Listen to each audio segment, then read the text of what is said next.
कुछ बंदे बैठे हैं अपने, इनको ज़रा कुछ सवाल पूछते हैं। Hello hello boys boys.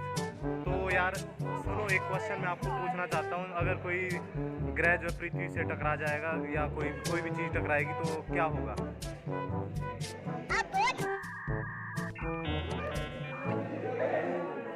Done की आवाज आएगी।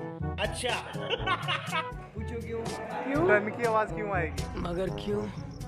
सनी लियोन ने कहा था ये दुनिया ये दुनिया बितर दी, ये दुनिया ये बितर बात